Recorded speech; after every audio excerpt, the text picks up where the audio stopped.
Senderdus. Ja Piiraja pääseb löögi ja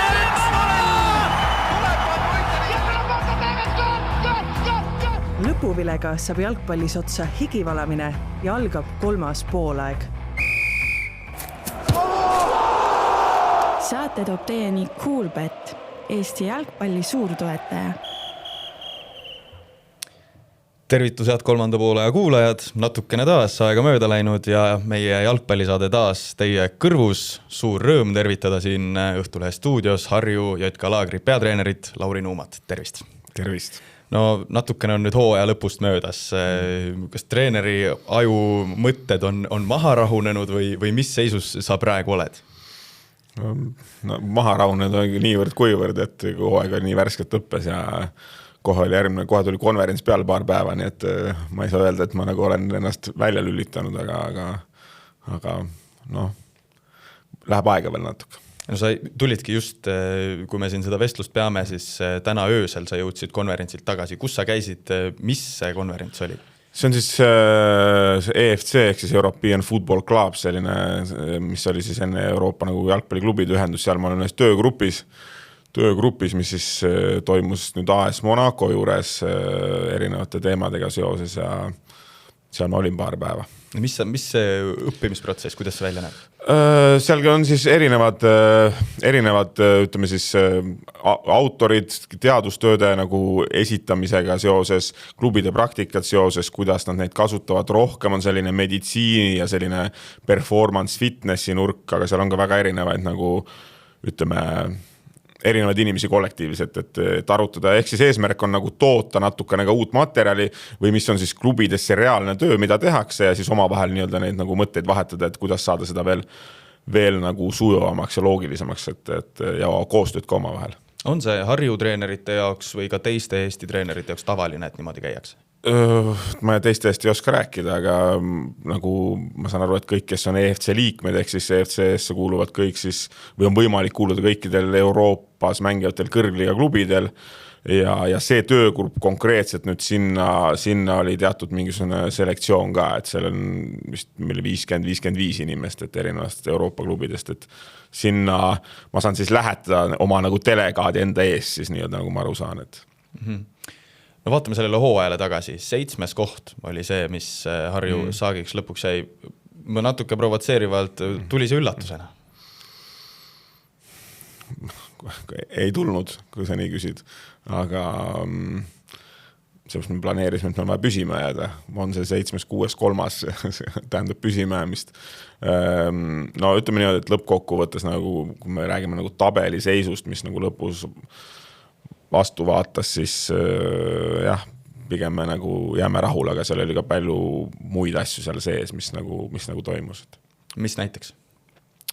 No üks asi on tabeliseis, kõigile nii ajakirjandus kui mujal inimestel, tavainimesel meeldib seda tabelit jälgida, kui sa oled iga päev seal protsessi sees, siis seal on nii palju väikseid nüansse, mis peavad õnnestuma, mis ei õnnestu,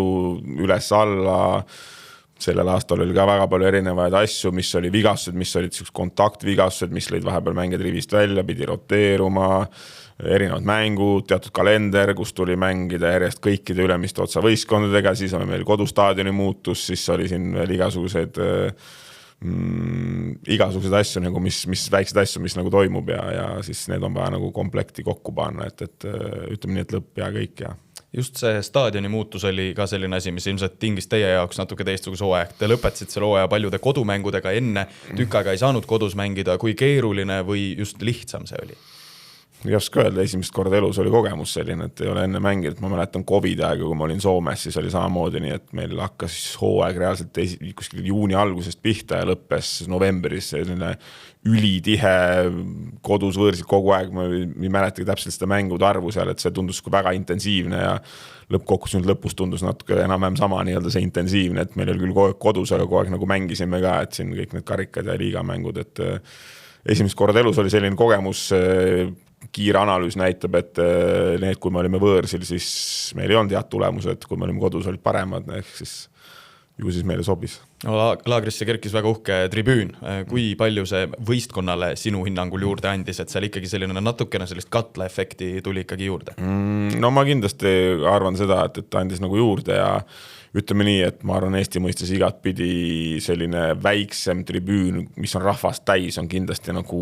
suurema kaaluga kui suur staadion tühjade tribüünidega, et ma arvan, ta kindlasti aitas kaasa, aga lõppkokkuvõttes on see kogu kogukond või see, et seal elatakse ka kaasa, tehakse häält nagu ja selline melu käib, et see on see, mis kostub, et seal on seal see 300 inimest või 500 inimest, et nagu sellest ei saagi väga suurt aru, et peaasi, et nagu melu käib. Kui sa peaksid võrdlema seda hooaega, mis nüüd lõppes selle 2023. aasta hooajaga, mis need põhilised erinevused olid? Tegelikult ka siis ei jäänud ju, just pilt ei olnud üldse nii kehv, kui 10. koht just kui peegeldas. Jah, ütleme jällegi, iga hooaeg on nagu omamoodi, iga liiga on natuke omamoodi, kogu see liiga oli ütleme siis nagu lõppkokkuvõttes oli natuke teistsugune dünaamika, et Kalev jäi 3. sellel aastal ja meil oli seal Tammekaga lõpus seal hetkel, kumb langeb, kumb tõuseb ja nii edasi, et seal nagu meil oli võistkond ikkagi suht nagu erinev, meil oli mängijad veel sees, kes nagu tahtsid proovida, kas sellel tasemel veel tuleb või ei tule nii-öelda sellist nagu rohkem võib-olla miksi, pluss meie jaoks oli kompamist ka natukene rohkem, sellepärast et ja ka rahvusvaheliste mängijatega, sellepärast et me tõusime iga aasta liigaga üles, see tähendab kogu aeg mingit õppimist ja kohandumist nii-öelda nagu ja mängustiili ja selgusega ja kõikide muude asjadega, et ma arvan nüüd midagi natukene võrrelda, siis ma arvan, et me olime suures pilis natuke paremini valmis nagu oma protsessiga, selgemad oma protsessiga ja üritasime seda võistkonda hoida nagu suht stabiilsena. Välismängijatest ka ikkagi Indi, Rudenko, Baturins, nad olid kõik ka esimesel korral Harjuga Premium liigas. Oli see selline nii-öelda valik, mille te juba siis tegite, et kui peaks uuesti kerkima, siis need võiks olla need mehed, kes uuesti sellest projektist? Ei olnud konkreetselt, et me läksime esiliigasse ikkagi väga palju nagu oma nende noorte mängijatega ja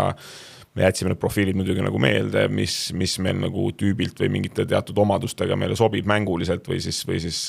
karakteriga või siis mõlemad kokku ja ütleme nii, et need nagu tundusid ka õiged valikud järgmiseks korraks nii-öelda, et seda piisavalt sellist näljasust ja selgust peab seal sees olema ja me tundsime, et nad võiks nagu see aasta aidata ja lõpuks nad seda tegid. Nagu sa ise mainisid, siis see tõusmine oli väga kiire sealt madalamatest liigadest üles. Kas 2019, kui te 3. liigas olite,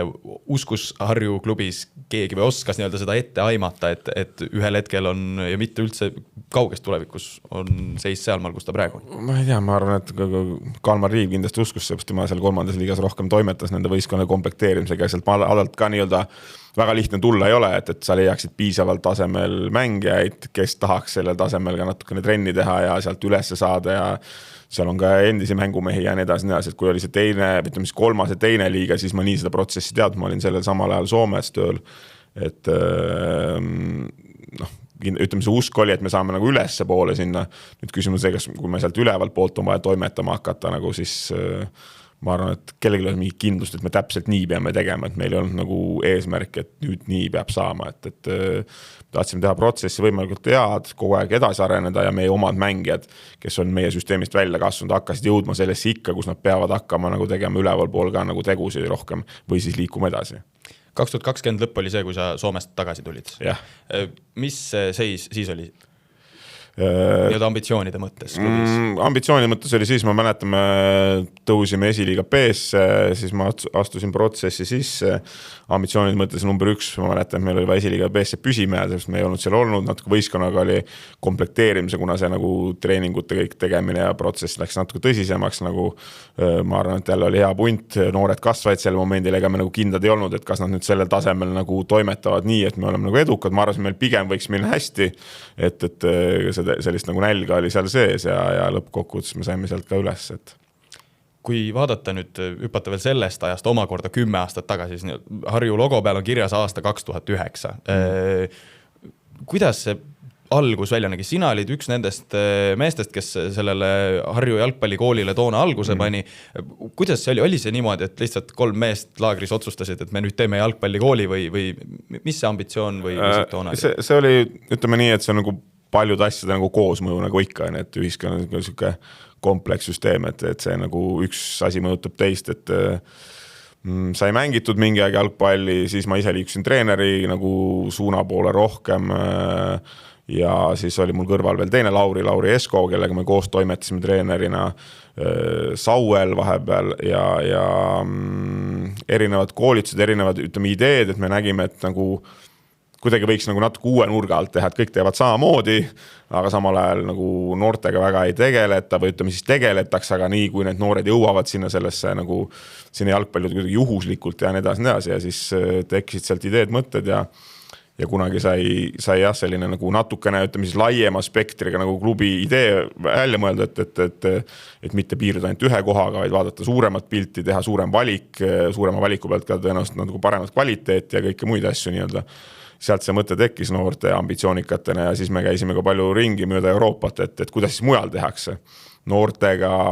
mis võiks toimida, mis mitte ja samal ajal siis me ajasime ka neid klubi asju ja siis Kalmar Liivga liitus nagu varakult meiega, tema tegi siin laagri pool seda asja ja siis me kombineerisime siin kõik kokku ja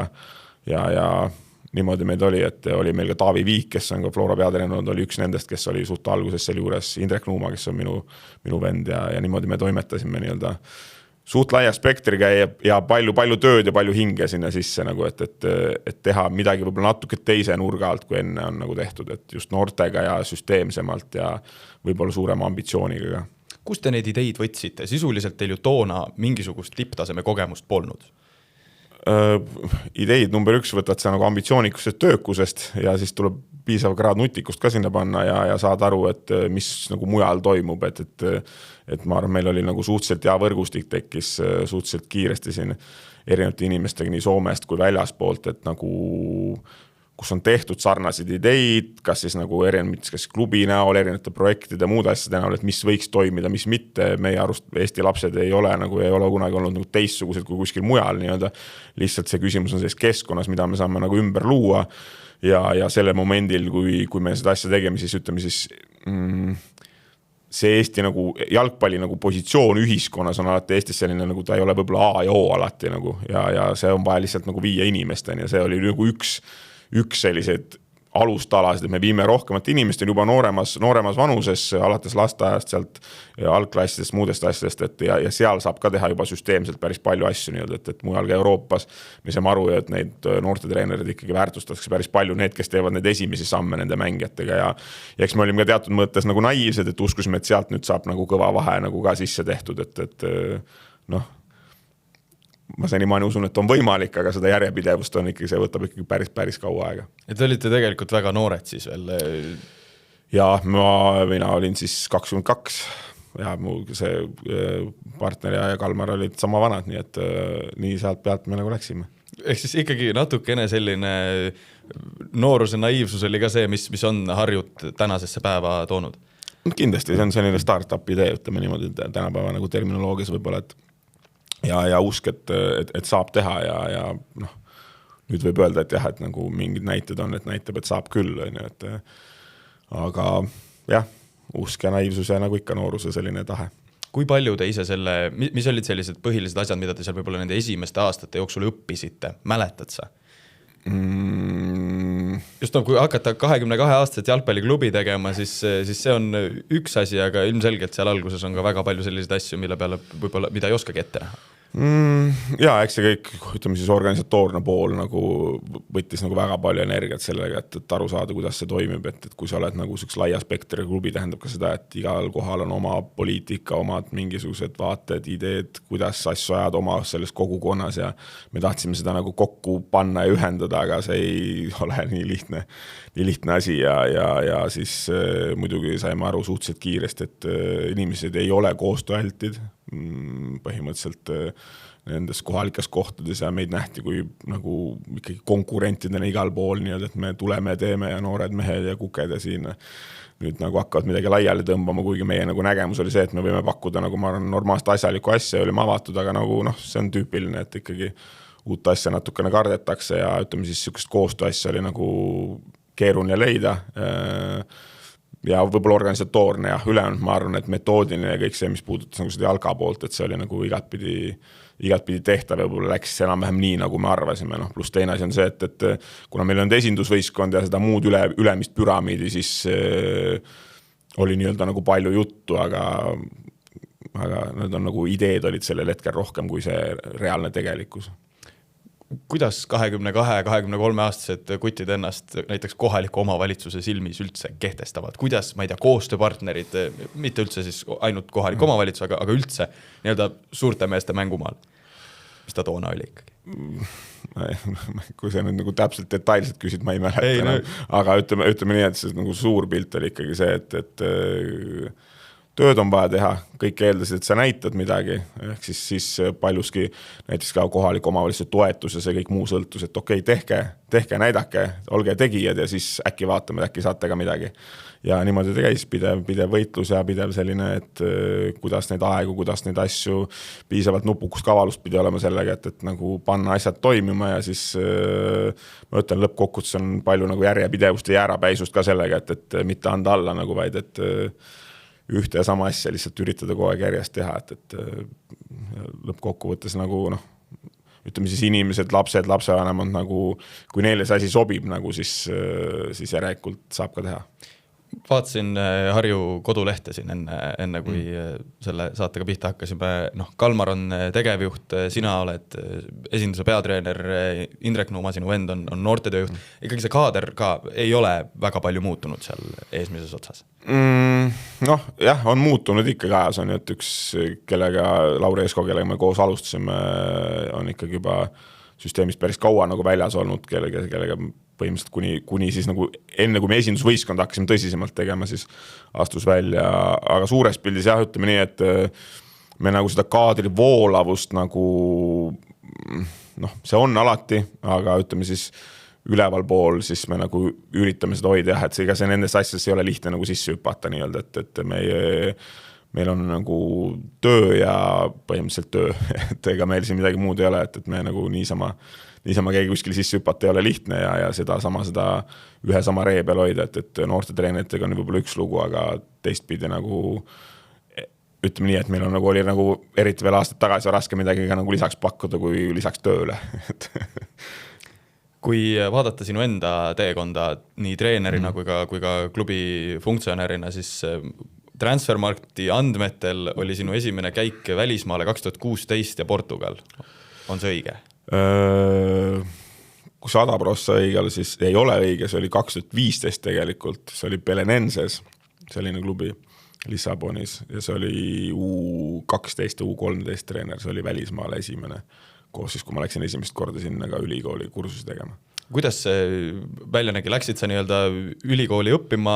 ja kõrvalt tegid treeneritööd või kuidas? Jah, see nagu muidugi nagu ütleme nii, et kõik see nagu aastate pikkune töö, mis sai kunagi alguses käidud ja seda võrgustikku loodud inimestega mõtteid vahetatud, kes kus, mis põhimõtetega on, kes kuidas, mismoodi töötab, siis sealt arenesid erinevad asjad edasi ja üks mu hea kolleeg soovitas sinna Portugali, et oli ise seal õppinud ja pani mind nende professoritega kokku ja siis ma läksin esialgu, kui see oli see käed taskusse, kus see kuulajana lihtsalt sinna nagu magistriõppesse, lihtsalt see rahvusvahelise õppilisena, kõik oli portugali keeles ja lihtsalt kui tahad, siis tule, siis saa hakkama ja siis mul oli selleks momendiks juba, ma tundsin mõnda inimest sportingust, siis kes rääkisid omakorda seal Belenenses, mis on ka suhteliselt suur klubi ikkagi Lissabonis, et seal on nende endine kolleeg, et võid proovida seal appi ja siis ma olin seal treener, samal ajal olin ülikoolis, neid kursusi tegin ja elasin ja töötasin seal ja niimoodi sealt läks edasi. Ühesõnaga, sul on Lissabonist siis ülikoolikraad taskus? Ja see oli veel niimoodi, et kui ma olin, ütleme siis, see oli nagu magistri selline nagu lisakuulamine ja siis tuli 2016 oli nüüd see high performance ja see teine kursus, mis oli nagu siis koos nagu see magister ja siis see, kuidas ma ei tea, eesti keeles on post-graduation kursus koos, kus oli siis see Mourinho siis see peaorganiseerija või üks nendest, kes nagu üritas seda promoda seal ja siis ma sain kutse sinna, siis ma läksin sinna tagasi uuesti, et ma olin korraks, ma tulin nagu tagasi ja siis ma läksin uuesti sinna, et ma jätkan nii-öelda, aga siis oli nagu ametliku nagu kursuse, siis ma olin nagu ametlikult nagu üliõpilane jah, et enne ma olin selline vähe võib-olla selline mitteametlikult seal nimekirjas ja siis oli ka see Sakavanens, mis on siis nüüd ka seal Transfermarketis kirjas, siis nii-öelda see algus, ehk siis see oli natuke kõrgemal tasemel, lihtsalt see on U19 siis liigas. kuidas see Portugalis jalgpallitreenerina alustamine või üldse kogu see protsess toona välja nägi? Mida sa õppisid sealt? Palju asju nagu ikka, aga ütleme nii, et suures pildis esimene asi, mis ma võib-olla nagu siin Eesti treenerit tahan südamele panna, number 1, kõik peavad aru saama, et mitte keegi ei oota sind kuskil nagu,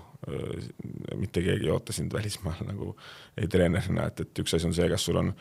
olnud hea mängekarjäär ja siit-sealt, et see, mis meie arvame ka siin on hea mängekarjäär, ei pruugi seal mitte midagi tähendada, et mul oli Saka Venenses näiteks abitreener Nuno Valente, kelle siis vend Valente mängis siis Evertonis, oli suur Premier League'i mängija ja lõppkokkuvõttes ta oli klubis väikest rolli täitev seal inimene nagu, et neid tuntud inimesi oli palju, aga see ei tähenda automaatselt sulle mingisugust nagu töökohti või asju, et neid inimesi on palju, et esiteks sulle ei maksta alguse raha seal, praktiliselt mitte midagi. Järjekord on ukse taga igal pool.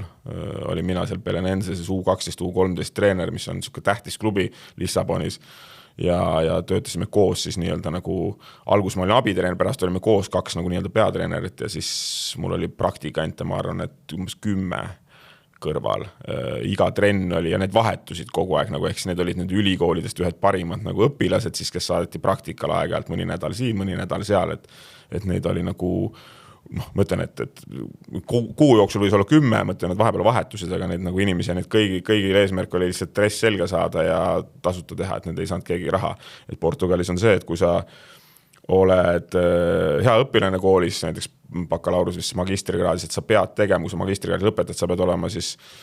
viimane aasta tasuta tööl kuskil ilma rahata, ehk siis, et sa saad oma nagu paberid kätte spordivaldkonnas, siis treeneri valdkonnas, jalgpallitreeneri valdkonnas ja need parimad õpilised siis saadatakse Benficasse, Sportingusse, Belenensesse ja nii edasi. Ja siis sa pead arvestama seal, et kõik on sul selja taga seal, kes tahavad kohe ära võtta ja siis on mingisugune eestlane seal, kes nagu täitsa seosetu, et mida ta siin teeb, et ma ei rohkem välismaales ei kohanud enda aja jooksul seal nagu nendes võistlustel või staffides nagu, et kõik olid portugalased ja oli sul siis kohati selline out of place tunne ka, et või motivatsioonikriis või? Ei, see ma arvan, see ma nagu sellest teadsin, mis ma nagu sinna lähen ja ma üritasin nagu kohandada õppida, saada aru võimalikult palju kultuurist, et ja mitte olla nagu eelarvamustega, et kogu aeg peab ennast tõestama sealt nagu see nagu, ma arvan, mul on kogu aeg sees olnud, et kogu aeg on vaja ennast tõestada ja oma väärtust, et sa suudad nagu toimetada ja lõppkokkuvõttes, kui töö on hea, siis ega lõppkokkuvõttes see on ainult alguse selline teema võib-olla, et kes, kuidas, mida ikka kombatakse nagu, aga kui sa jagad piisavalt hästi ja oled kasulik nii-öelda, siis ja pead muidugi nagu teiselt poolt nagu üritama ka reaalselt õppida keelt ja üritama mängijatega suhelda selles kohalikus keeles ja kõiges muudes asjades, et siis see nagu kindlasti viib kiiremini sinna nagu asja sisse, et sa saad aru, millest toimub, et sind kohe seal selja taga kuhugi sinna ei saadeta, et mis su portugali keele seis siis on? Kui kaua sa... Kuule enam ma ütleks, et nagu ei ole nagu väga hea, aga ma arvan, et siis sellel momendil, kui ma seal olin, siis ma viisin trenne portugali keeles läbi jalgpalliterminoloogia, on ütleme siis nagu ei ole nüüd nii erinev nagu riikide vahel kõikide, mis on Itaaliad, Hispaaniad ja kõik muud, mis tuletatakse teatud inglise keelest ja muudest asjadest saab toimetatud ja ma räägin, et mul oli rohkem võib-olla lisakursusi, ma võtsin mingisugused, ma tegin lisaks kursused, mu naine oli tublim, kes seal elas, tema käis ka lisakursustele ja kõikidel asjadel. Mul oli selline geto portugali keel, ma ütlen, et ma sain enam-vähem kõik nagu räägitud ja tehtud, aga selline, tead, sellised väljendid, mis võib-olla ei ole eetrikõlbulikud. Ja eetrikõlbulikud või sellised, mida nagu ütleme siis nii, et ei räägita nagu puhtalt koolikeeles kuskil. Teadsid sa siis, kui sa seal Sakavanensis või juba varem, mis su sihid siis olid? Tahtsid sa jääda Portugali, teadsid sa, et sa tuled ühel hetkel Eestisse tagasi? Ütleme nii, et mul oli kogu aeg klubi siin ja ma olin ka seal, kui ma olin ka seal, siis ma olin nii-öelda kogu aeg ikkagi sellises nagu teatud mõttes ka aktiivses rollis siin, mis siin toimub, nõu anda ja nii edasi, et meil oli, mis mängijad, ma teadsin kõike, kuidas ja mida me teeme, selle struktuuri, et ma nagu selles suhtes olin ikkagi teatud määral sees, kas mul oli konkreetne idee, et ma nagu tagasi tulen, oli erinevad variante, kui ma tegelikult olin ka või seal Portugalis viimane aasta, siis ma tegelikult tegin ka HIK-le, ma olin see scout samas rollis, mis on siis Mihkel Rääk enam praegu, ehk siis ma tegin 2016-2017 nagu seda peaskaudi rolli ka nagu mingi perioodi ma siis olin ka sellest nagu Portugalis, aga need hakkasid kõik seal kokku jooksma, siis ma tulin Eestis tagasi, jätkasin seda HOIK scoutingu asja ja sealt tulidki juba muud jutud, need pakkumised Soomest ja muudest asjadest ja siis pidi mingi aeg valiku veel tegema, et kas edasi või tagasi või kuhu poole nii-öelda nagu, et see Portugali tööturg on, ütleme nii, et erinevat moodi oleks võinud teha, lihtsalt peab aru saama sellega, et väga väikse rahaga on vaja teha väga palju tööd ja lõppkokkuvõttes on vaja kuidagi ellu jääda, mingid perioodid ma suutsin ellu jääda, mingil perioodil oli vaja mõelda nüüd, et kas nüüd toimetada samamoodi, üritada seal edasi asju teha või siis liikuda nii-öelda ja siis mingitel momentidel tulid mingid muud jutud ja siis ma otsustasin liikuda lihtsalt. Kuidas sa sinna HOIK-sse sattusid? Jälle see lõpuks on nagu võrgustiku küsimus, et ma neid inimesi oli tegelikult tundnud aastaid nagu siin-seal nagu rääkinud ja käinud ja siis Vesa Vasar, kes oli pärast Onkas peatreener, kelle abitreener ma olin, oli siis sellel momendil HOIK abitreener, siis üks tema hea sõber ja minu hea sõber on omavaheliselt väga head tuttavad, nii-öelda, kus me arutasime ja oleme arutanud jalgpalli üle palju ja siis peatreener Miga Lehkosoot teadsime juba eelnevast ajast nii-öelda ja siis läbi sellega sain teadma Agi Riihlahtit, spordidirektorit ja või seda, ütleme siis tegevjuhti selle momendile, kes oli palju mängijate, senimaani on mängijate nagu otsustega seotud ja sealt pealt jagasin natuke infot sealt ka Eesti mängijate kohta. Selle momendil ma nimesi hakkasin nimetama, aga kes võiks sobida, kes mitte ja nii edasi ja neile tundus see siuke väga süsteemne, konkreetne, nagu selline võib-olla natuke väljaspoolt selline nagu arvamus ja võib-olla selline ausam ja selgem, kui neil muidu nagu saavad ja sealt pealt läksid asjad edasi ja sealt neile ma tegin siis nagu paar aastat tööd või aitasin ka neil nagu luua sellist nagu algset süsteemi, et kuidas nagu seda asja vaadata natuke proaktiivsemalt, mitte ainult läbi siis nagu agentide ja muu maailma sellega, et olla nii-öelda nagu reaktiivne nendele pakkumistele, vaid et HOIK suuruse klubil võiks olla ka mingi proaktiivsem scouting ja ise kaardistada paremini oma profiile ja mis neile nagu võiks sobida, et nagu me tänapäeval teame, siis see data ja nende asjadega, nendega on nüüd tänapäeval see läinud nagu elementaarseks, mis sellel momendil veel ei olnud nii selge. Sa rõhutad juba mitmendat korda seda võrgustiku olulisust, kui palju sa oled teinud sellist teadlikku võrgustiku ehitamist just nendel esimestel töötamise aastatel? Ma arvan, et see nagu lõppkokkuvõttes nagu sarnased inimesed leiavad üksteist nii-öelda nagu, et kui sul on mingid suunad ja asjad nagu teadliku, muidugi üks asi viib teiseni on ju nii, et kui sul nagu sisu ei ole, siis mis võrgustiku sa lood, mingisuguse sa lood, igaüks ise teab, aga nagu eks see kogu aeg on nagu edasi läinud nii, et kui oma tegudega peab näitama ja siis räägid ühega, räägid teisega, arutad erinevatest nurkadest, erinevatest asjadest nagu ja ma arvan, et lihtsalt ütleme, see 15 aasta jooksul ma julgen öelda, nüüd on nagu selline see võrgustik kasvanud selliseks nagu, et ma tunnen, et kui mul on mingid küsimused või mingid teemad, siis mul on alati võimalik pöörduda kellegi poole või kellegi ma olen koos töötanud või ja nii edasi, et see jalgpallis lõpuks on ka päris tähtis see, et kellega sa oled koos teinud asju ja siis usalduse tase lihtsalt on nagu erinev, et jalgpallis on palju juttu tihti, aga see kõik ei ole alati tõsi ja nii edasi, seda köögi poolest omavahel ka võib-olla ei räägita või ei olda nii palju nagu avatud, et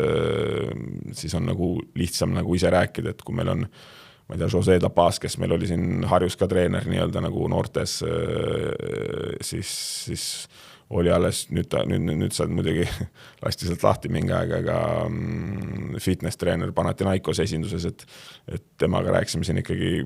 iga nädala sees paar korda, mis on reaalne elu, mis nagu toimub, et seda infot sa muidu kuskilt ei saa, et mis on see reaalne asi, mis on need küsimused, mis selle tasemel nagu toimuvad ja sealt pealt on võimalik ise ka võib-olla mingid ühenduskohad leida. Sa ütlesid viimane aasta, kui sa Portugalis olid ülikool, siis sa olid HOIK scout, kõrvalt Harju. Kust sa neid tunde juurde võtsid oma päeva? See kõlab niimoodi, et kas magada ka said või oli see selline aasta läbi kestev all-nighter? Ei, jalgpallis ei ole nagu tunde nii-öelda, nagu selles suhtes on väga raske lugeda, ma arvan, et teatud tasemel või teatud see on üks elustiili küsimus nii-öelda nagu, eks seda peab küsima mu abikaasa käest, aga ma arvan, ta vastab ühte samamoodi alati, et ega ei, need kõike saab nagu jagada oma vahel ja asju teha, et see Hoiko ei olnud, ütleme siis oli ka palju projektipõhised sellised asju, et ei olnud kogu aeg midagi, mida oli vaja nagu teha, samal ajal oli vaja, jah, oli vaja kõiki asju nagu organiseerida. Kui oled organiseeritud, ma arvan, et siis on nagu palju asju võimalik teha, et Honkas läksid sa tolle sama nimetatud Vesa Vasara kõrvale. Milline roll temal sinu kui nii treeneri kui ka üldse jalgpalli inimese arengus on olnud? Kindlasti ta andis nagu kogemust sellist, ta oli endise mängijana,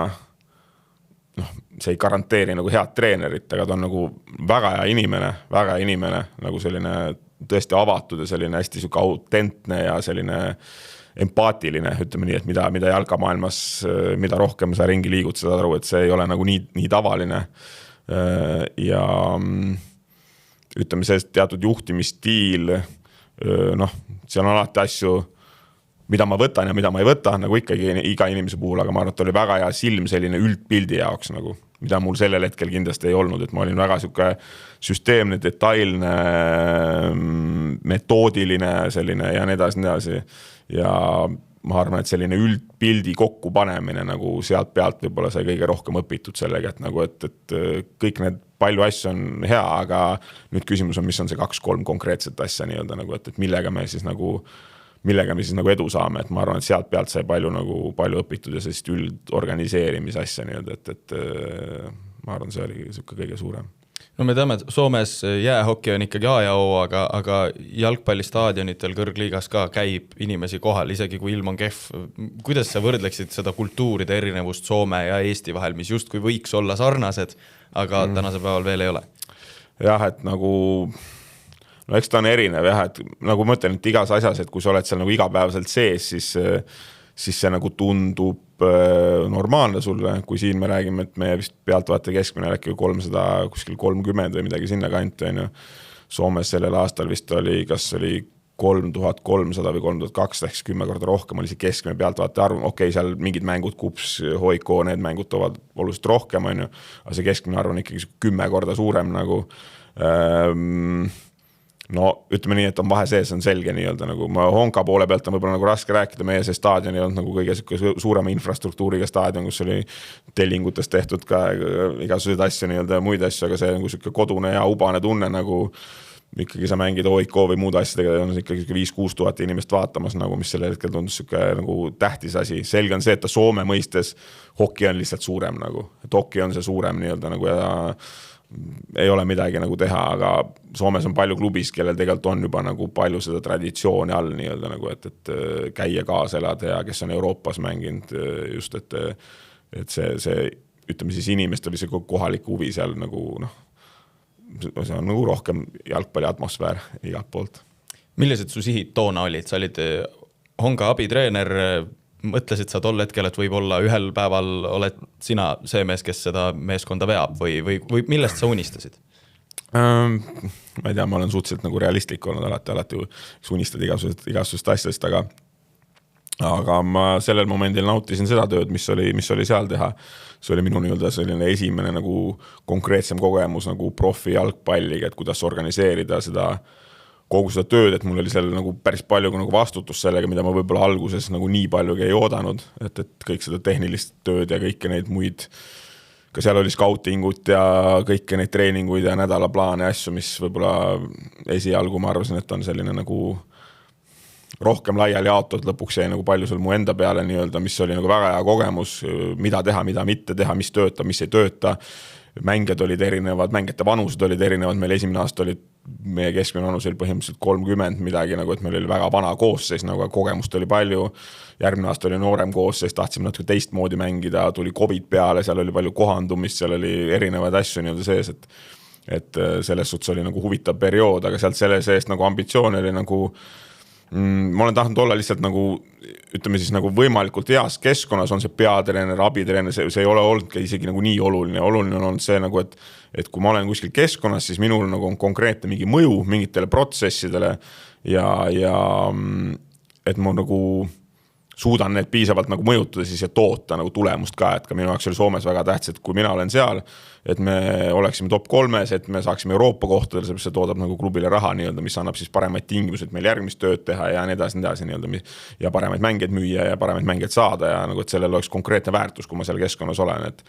et need olid nagu põhieesmärgid ja siis eesmärk sealt edasi oli see, et põhimõtteliselt oleks võib-olla võinud ka jätkata, aga siin nagu neid asju on nii palju erinevaid nii-öelda neid mõtteid, et ei ole ma nagu konkreetselt seal defineerinud, et mingid sammud on selged olnud, et mingi moment peaks edasi liikuma jälle natukene võib-olla veel tugevama taseme peale nii-öelda oleks olnud peatreener või abitreener,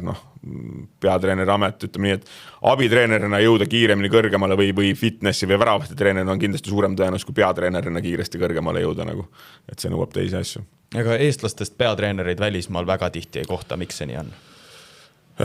Ei kohta, ma arvan, et kuskilt tuleb uks lahti teha kõigepealt nii-öelda korralikult, et Argo Arapeeter oli selle momendil oli ka KTP-s oli peatreener nii-öelda, kuna ta oli seal erinevad põhjused ja tal ka enne kontakte seal, aga Eesti peatreenerid on tõesti vähe olnud, ma arvan, see uks tuleb lahti saada lihtsalt ja see väärtustada, et ma arvan, et tänapäeva jalgpall nagu see ei ole enam nii suletud sellega, et ainult nagu passist sõltub, kuhu sa saad. Määrab ikkagi palju jalgpalluri karjäär, keskus, sa tunned,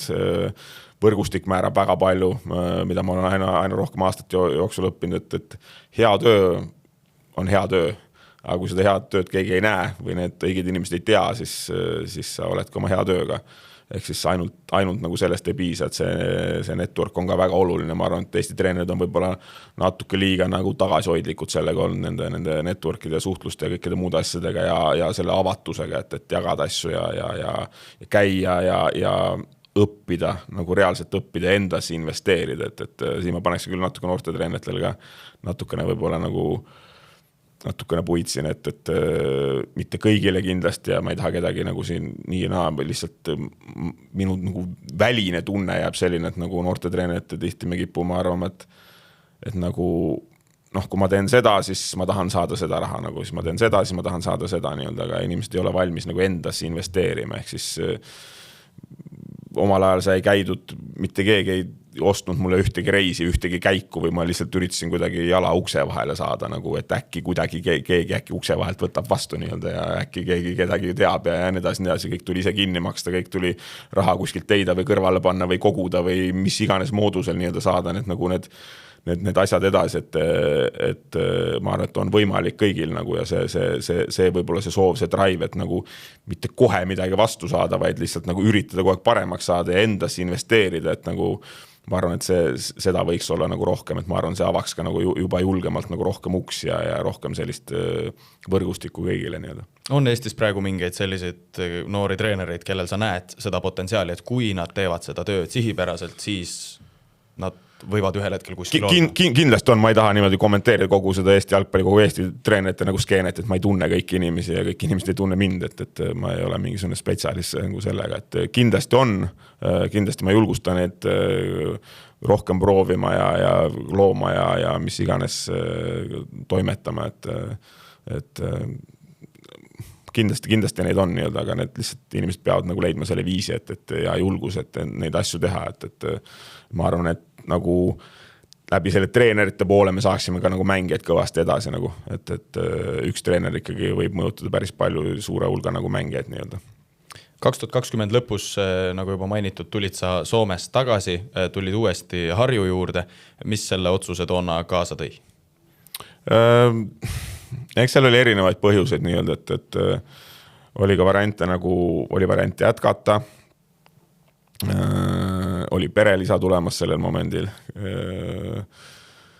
ja muid põhjuselt nad jäävad siia nii-öelda nagu ja siis sai tehtud see hetkeline otsus, et okei, et praegu siia Eestisse ja on see võib-olla algselt mõeldud ka nagu nii püsiv, nagu ta praeguseks on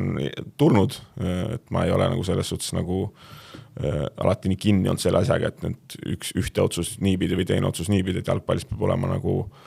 peab olema paindlik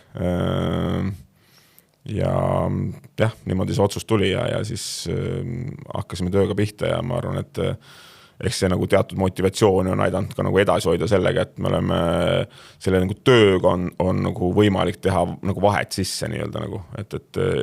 Eestis nagu suhteliselt kiiresti nagu see liigade süsteemis vähemalt näitab, et muidugi meil on olnud head mängijad, pühendunud mängijad, kõik need muud asjad sinna nagu see on, kui mängijad ei oleks, mis meie tööl nagu ei ole mingit nagu väärtust, et on väga head tublid mängijad nagu sellega, et ja sellega nagu süües alati kasvab isu ja kui asjad edu kasvatab edu ja siis sealt pealt nii-öelda nagu on see viinud sinna ka praegu, kus me oleme. Nende aastatega on käinud Harjust ka läbi palju Portugalist pärit treenerid, mitte palju, aga mõned ikkagi. Oli see ka selline teadlik valik, mis te mingil hetkel tegite ja kui suur nende sinu kontaktide roll sealt Portugalist selles oli, et nad siia jõudsid? Ja see oli teadlik valik kunagi, et see oli nagu otsene side, seepärast, et me esimese tõime Sportingu Akadeemias, keda ma teadsin väga hästi ja siis läbi sealt siis edasi on läinud ka need muud treenerid, kes siin on. Esimene oli siis Joao Lorenzo, kes tuli siis otses nagu Sportingu Akadeemiast ja meie eesmärk oli võib-olla nagu tuua siia sellel momendil inimest, see oli võib-olla vähe teine nurka sellel momendil, et need välismaalasi siia tuua. Meie jaoks oli oluline see, et ega neid rahaliselt nagu muidugi on raske siin motiveerida teha, aga on just see, et see projekt on piisavalt huvitav, tööd on vaja sisse panna, pluss siis nagu need inimesed on nagu ainult süvenenud jalgpallile siin. Et tahes tahtmata Eestis on nagu Eesti treenerite ja muud asjadega, siin on nii palju muid asju vahel nagu, et saada noortest näiteks inimene, kes on nagu pühendunud ainult jalgpallile nagu on nagu keeruline nii-öelda. Ja sealt pealt me tegime, pluss ma arvasime ka, et mängijate mingis vanuses selline rahvusvahelisem nurk ja natuke teistsugused harjutused ja kõik muu, mis metoodikaga sellel momendil käis, et meil oli vaja nagu selgemalt oma nagu asi kokku panna nii-öelda ja kõigil oli nagu oma roll seal nii-öelda, kui meil see nagu see jada jätkus nende Portugali treeneritega, et seal oli üllatavalt sarnased asju ka eestlastega, ehk siis nad tegelikult on suhteliselt kinnised võivad olla esialgu nii-öelda, pärast kui nad avanevad, siis nad on suhteliselt sellised usaldusväärsed ja sellised töökad, mida ei eeldaks Lõuna-Euroopa poolest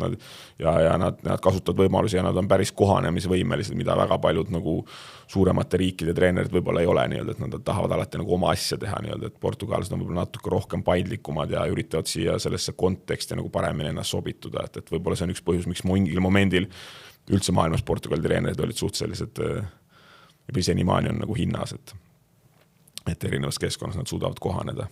Just selle kohanemisvõimest kinni hakates meenub sulle ka mingisugune selline olukord või kui sa ise tol hetkel siin ei olnud, siis oli mingisugust sellist olukorda, millest sa oled kuulnud, et Portugali treener tuleb näiteks siia ja siis ta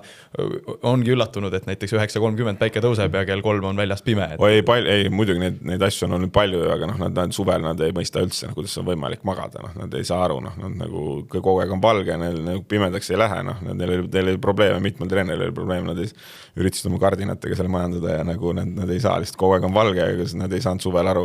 Ja samamoodi teistpidi jälle talvel, et kuidas on võimalik, et üldse valgeks ei lähegi nii-öelda, nagu me praegu siin vaatame õues, et novembrikuus ja niimoodi sa mängid ja tähtsad mänge võib-olla mängid sellel momendil, et eks neil selle kliima ja ilmaga oli nagu kõige suuremat sellist rabelemist, et ma alati räägin, et kui nad siia talvel esimesena siia saabuvad, nii nagu võib-olla mõned välismängijadki, siis alguses tõmbab mu šoki sellise seisundi sisse, aga pärast kui ilmad lähevad paremaks, siis läheb nagu selgemaks. Pluss seal on palju mingit jalgpalli spetsiifilisi asju ka, et mida näiteks need treenerid on harjunud või eeldavad näiteks, et mis on elementaarsed asjad olemas, et tead, et vestid on siin või need on seal või kõik on pestud ja varustused on pestud ja siin on seal tehtud ja kõik on tehtud, et nagu siin klubides ei ole neid inimesi, kes tead pesumasinad huugavad ja kõik on ette valmistavad alati nii ja siin peab palju tegema asju nagu ise nii-öelda sellest ressursist, mis meil on ja võib-olla need sellised käigud olid nagu võttis aega mõnel treeneril siin, et okei, et kuidas need organiseerida või asju, aga kõik said ilusti hakkama. Meenub sulle mõni selline konkreetne naljakas seika, mis mõne välistreeneriga oli? Raske öelda, ma ei konkreetselt midagi. Ma ütlen, et on erinevaid olnud jah, aga selline ma ei oskagi öelda sulle hetkel. näed sa, et Eestis on tegelikult võimalik vedada jätkusuutliku jalgpalliklubi? Me on palju rääkinud, et jalgpalliklubi on miinusprojekt ja et see võtab, on vaja leida toetajaid ja et lõpuks ta ei tooda ikkagi tagasi ja raha on vähe, aga näed sa praegu, et Eestis on võimalik seda tegelikult teha? Kõik on võimalik teha, sest kui usk on, et enne kui nii-öelda asjad tehtud ei ole, siis keegi usu, et on võimalik, aga ma ütlen, et see on keeruline, ma arvan, et Eestis veel jalgpall on selline ikkagi nagu ma ei taha üldistada, ma ei taha siin poliitiliseks nagu väga minna, et see ütleme, üks asi on nagu noorte jalgpall, ehk siis jalgpall on populaarne, jalgpall näidatakse ja nii noorte jalgpalliku harrastus on nagu täiesti nagu elementaarne asi, see on kogu aeg Eestis olnud ikkagi suures pildis nagu ja seda tehakse, et teine asi on see siis, ütleme siis jätkusuutlik jalgpalliklubi, mis tähendab siis ka seda, et nagu seal on soorituspool nii-öelda siis, kes tahavad nagu jalgpalluriks saada, kes siis peaks olema profimängijad lõpus, kas nad siis on Eestis või välismaal, et ma arvan, et see pool just nagu finantsiliselt ja kõikide muude tagataustaga on ikkagi selline, hetkel tegelikult on nagu kunstlik, siin on palju kirge inimestel taga nii-öelda, palju sükest fanatismi, võib-olla tänapäeval kirge ja natukene ka rohkem nagu finantsvahendeid, mida enne ei olnud, et seega tegelikult ju viimasegi, ma ei tea, 20-15 aastaga on siin ikka drastiliselt muutunud tegelikult, et mis on nagu klubide nagu tagatausta nagu võimekused, aga lõppkokkuvõttes ma arvan, et Eestis jalgpalliklubi kui investeeringut vaadata, nii nagu teda mujal maailmas vaadatakse, on nagu hetkel veel praktiliselt võimatu. Et ma arvan, et meie mudel on selline täpselt selline piiri peal olek, ehk siis nagu väga keeruline on nagu ütleme siis nagu suuremaks seda rahalist nagu seda sammu teha nagu, aga samal ajal nagu hea tööga on kuhugi teatud nagu ma arvan või hea suhteline organiseeritud tööga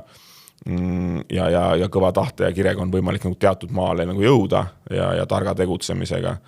aga kõvasti energiat, kõvasti kõiki asju nii-öelda sisse, siis ütleme nii, et ta on veel nagu kunstlik ja kui me seda ise nii-öelda nagu paremaks ei tee, ise sellesse ei usu ja ise sellesse nagu tootesse usu, siis ta kindlasti ei muutu ka paremaks, et ma arvan, et number 1 hakkab pihta kõik meist endast nii-öelda, kuidas me seda väärtustame, kuidas me väärtustame premium-liigat kui toodet näiteks, kõike muid liigasi, oma mängijaid, mis rahade eest me nüüd müüme kuhugi ja nii edasi või kas me tahame neid üldse müüa või siin hoida ja nii edasi, ma arvan, et siin taandub paljudele nagu sellistele asjadele, et kui me nagu kultuuri tekkimine ikka, see võtab kõik nagu aega nii-öelda nagu, et asjad on muutunud, aga siin peab kõigepealt tegema nagu süsteemselt tööd, et ma arvan, et Eestis on veel natukene sellist sisemist dilemmat või konflikti, et kas meie peaksime olema see, kus meil on väga palju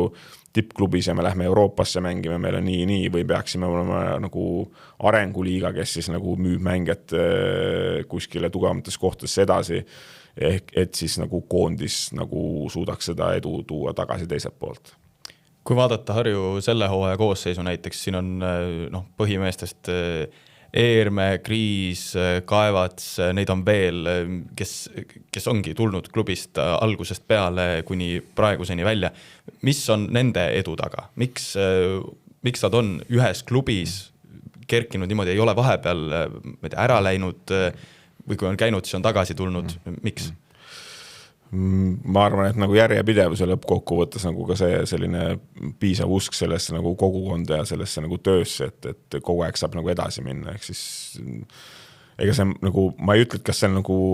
ainuõige mudel või mitte nii-öelda, ma arvan, nagu see on ka selline nagu, et nüüd nagu peabki olema nii, et nagu see nagu Karel Eerme, ma mäletan, kui ta 5-aastasena trenni tuli nagu et või see Kriis 4-aastaselt või nagu see nagu,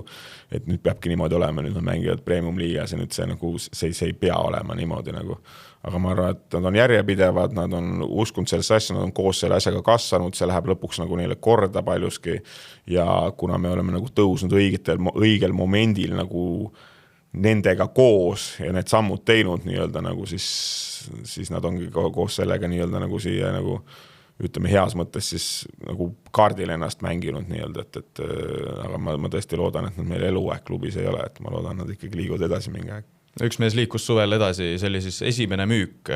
Harju klubi jaoks, saan ma aru, Martin Jose. See oli esimene müük siis esindusvõistkonnast jah, et enne on läinud ju Karel Mustmaa, kes läks Benficas, oli ka müük, Imre Karto, kes läks Veneetsias, oli ka müük nii-öelda, aga see oli nagu jah, siis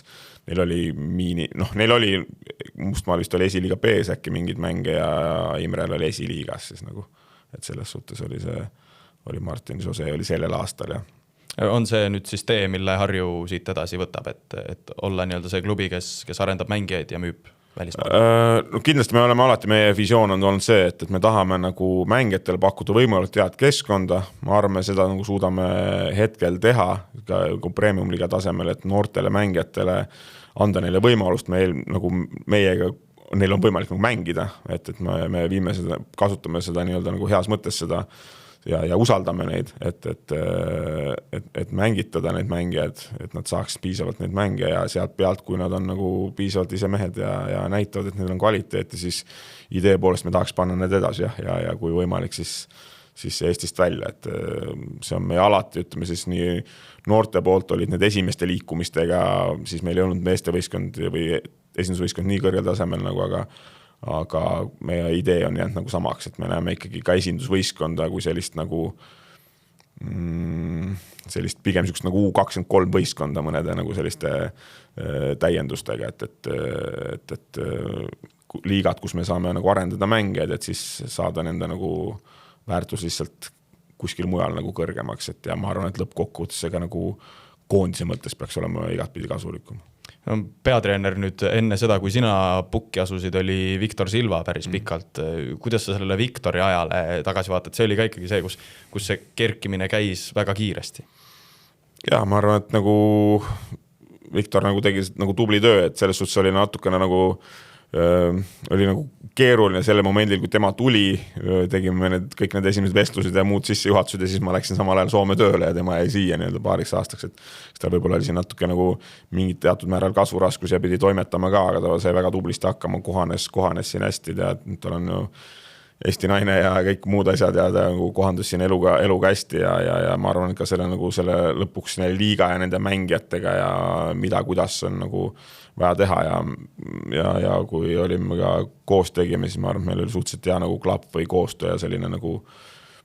empaatia nagu üksteise suhtes, et mitte mingisugused nagu konflikte või muid asju luua, vaid kuidas asja edasi saada ja tal on olnud samamoodi seda profiili, et mängijad peavad edasi saama, paremaks saama, kuidas me neid nagu teeme ja nii edasi, et palju konstruktiivseid asju ja kõvasti sai nagu süsteeme nagu edasi arendatud, et nagu head ajad olid. Ja nüüd see hooaeg, mis on sinu jaoks individuaalselt asjad, mis sa sellest 7. kohaga lõppenud aastast kaasa võtad? Lai küsimus, aga samal ajal nagu selline. No, eks palju asju, et ütleme nii, et nagu peatreener olla on natuke nagu teine asi, kui olla nagu sees kõrval, ütleme niimoodi, et see on teine asi, et see energiat võtab palju nagu, et kannatlikkust sai õpitud kõvasti see aasta.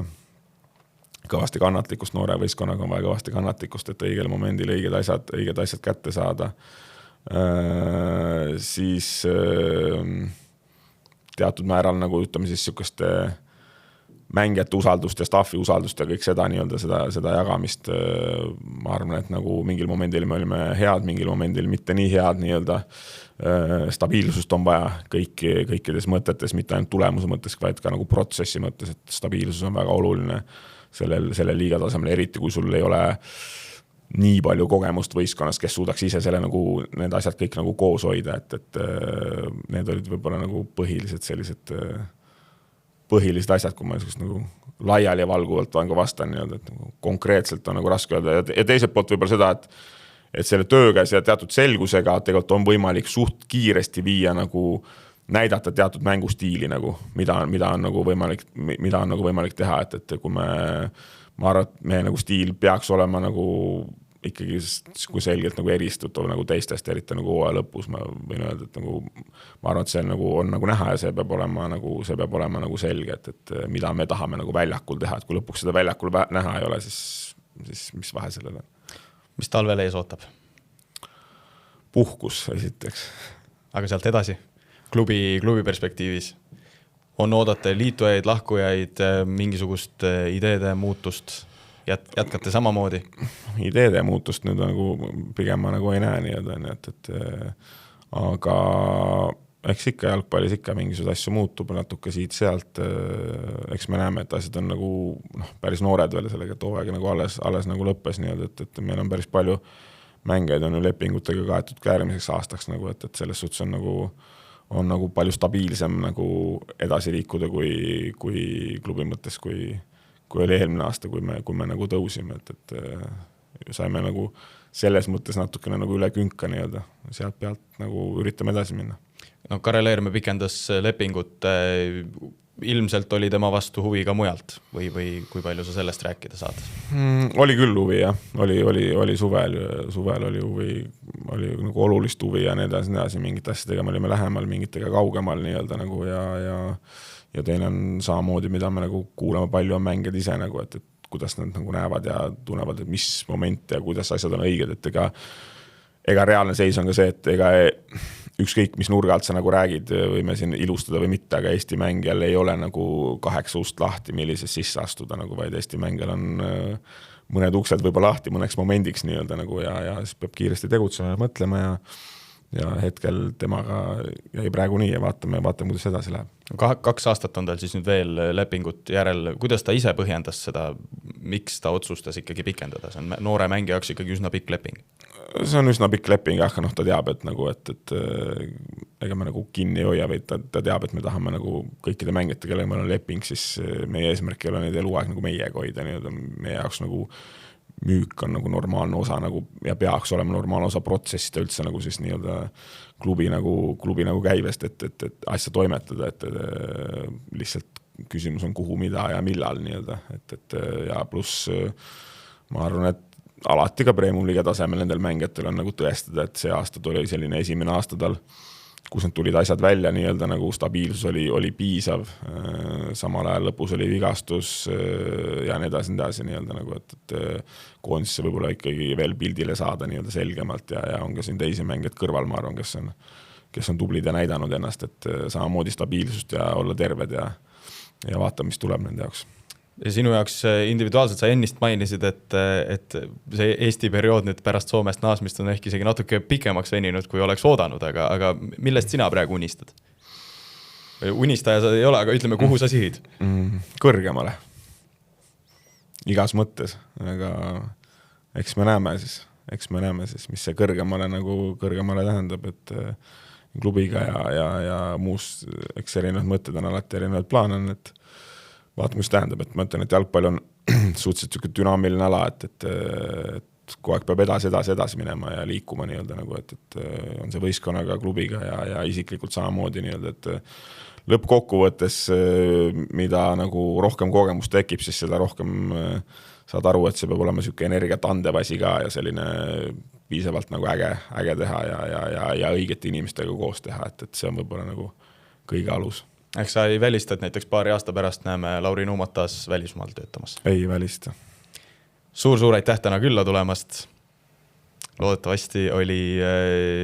kuulajatel huvitav, minul oli küll väga huvitav kuulata ja loodetavasti siis ootab ees nii Harju klubi kui ka sind ennast huvitav aeg. Aitäh sulle. Aitäh kutsumast. Ja aitäh ka teile, head kuulajad, 3. poole järjekordne episood purgis ja kohtumiseni juba järgmistes episoodides. Saate toob teieni Coolbet, Eesti jalgpalli suurtoetaja. Siljevi tsenderdus. Ja Piire pääseb löögi!